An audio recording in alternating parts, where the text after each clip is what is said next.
Ngayon, kasama natin si Sir Oliver. Sir, kailan po kayo unang naging guro? Way back 2023, nag-start ako as public school teacher, pero hindi pa siya permanent. PSB teacher muna ako nun. Meaning nun is si Governor yung nagpapasahod sa amin. Pero same lang din ng salary ng public school teacher na permanent. Ano po ang pakiramdam na araw-araw kayong may kausap na estudyante at kayo ang humuhubog sa kanila? Actually, yung pakiramdam ng pagiging guro ng may nai-interact ka everyday is yung parang fulfilling, kumbaga, parang kasi anak nyo na din siya, anak nyo na yung mga estudyante mo. Kasi if you don't have the passion na para alagaan sila, kasi second house na nila yun, second home na nila yun, kumbaga parang nandun na sila as parang nandun na yung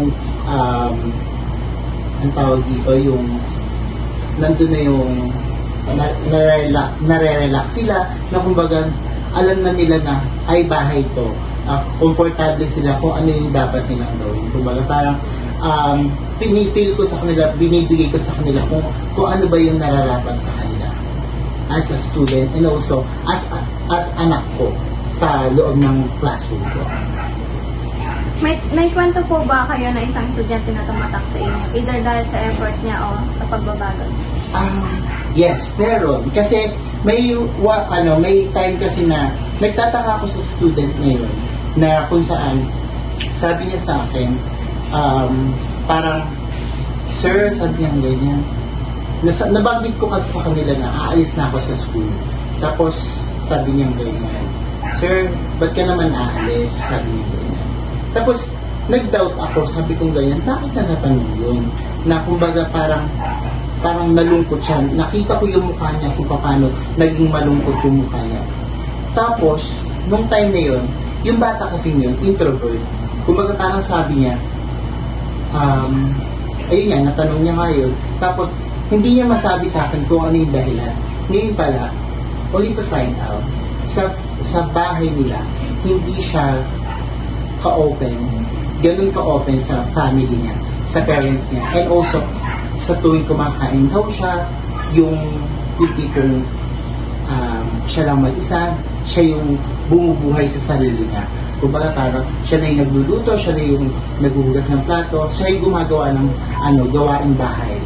And then also, sabi kong ganyan, now I know, sabi kong ganyan, kulang pala siya sa aruga and also kulang din pala siya sa kalinga ng isang magulang. Kumbaga parang, kasi parang siyang naging attention seeker sa school. Kumbaga parang nagre-rebelde siya. Ganun yung attitude ng bata when it comes sa classroom. Kumbaga parang nagpapapansin siya sa mga kaklase niya, yung parang nakikipagbubugan.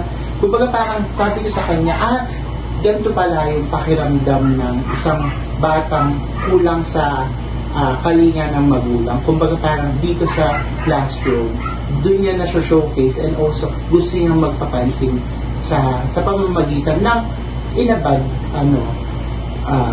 side. Kumbaga parang nananakit na siya or something. Pero kung hindi mo talaga aalamin yung mga buhay ng mga bata, hindi mo talaga maintindihan and also hindi mo alam kung paano sila aalagaan. Kumbaga parang ano ba yung atake na gagawin mo sa every students na nakakasalamuha mo in everyday. Ano po ang mga hamon na madalas niyong kaharap bilang isang teacher, lalo na sa public school?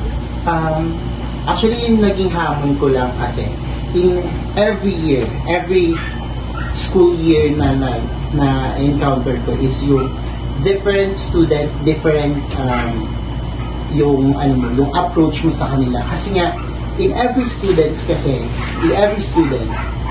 meron silang iba't ibang yung pagkakaiba, kumbaga yung approach mo sa kanila, iba-iba. Hindi pag sinabing teacher ka, kapag sa isang classroom, kailangan isang approach lang yung meron ka. Kasi what if kung yung approach mo yun hindi applicable din sa isang student na yun. Kumbaga parang kailangan mo, you need to think ng mas malalim kung paano mo ba mako-cope ng isang estudyante yung mga strategies mo and also yung mga tinuturo mo in a different way. Ano po ang pinaka-proud moment nyo bilang guro? Proud moment ko bilang guro is yung tipong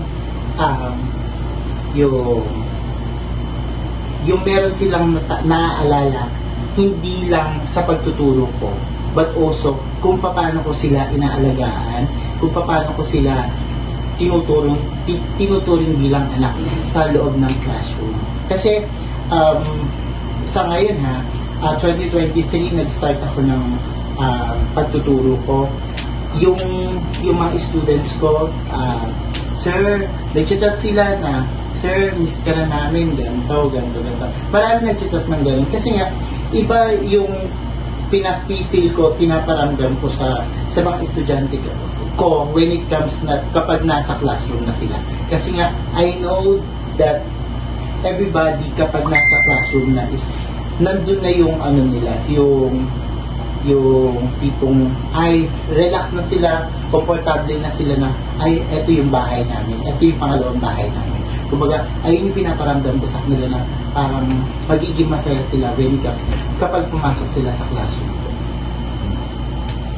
Kung may isang bagay po kayong gustong baguhin o ipaglaban para sa kapwa guro, ano po yan?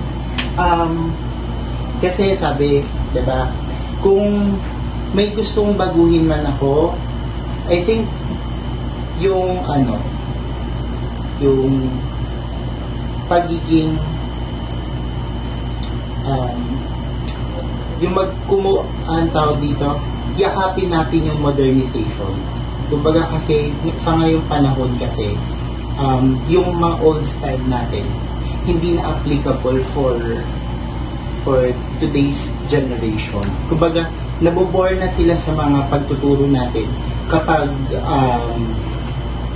yung mga old style pa, old techniques pa, old strategies and approaches yung gagamitin natin. Kaya if you are millennials, mga ganyan, try to cope and also try to learn how to kung paano makisabay sa mga modern technologies and also para dun sa mga estudyante na napaka-techy na ngayon. Kumbaga parang dun sila natututo. More focused kasi nila ngayon technology. That's why you need to cope and also you need to learn kung paano makisabay sa mga estudyante nila ngayong panahon. Ano po sir, kung may advice po kayo sa mga kabataan o estudyante na gustong maging teacher, ano po yan? Ang advice ko lang bilang isang guro ngayon, yes, we all know that teaching is a profession, but kailangan hindi lang siya profession. It is a passion, which is hindi mo kailangan, oo, nagtuturo ka, it is a profession. Kailangan passion mo din siya na mula sa puso. Hindi ka magkakaroon ng or makaka-create ng isang or makakapag-mold ng isang buhay ng isang estudyante hanggat hindi mo sinasa puso ang mga ginagawa mo sa loob ng classroom mo. Yun. Maraming salamat. Thank you po, Sir Oliver. No matter how well you know your subject, students learn best when they feel seen, heard, and respected. Take time to understand where they're coming from, academically, emotionally, and personally. A simple greeting, eye contact, or asking how they are doing can go a long way.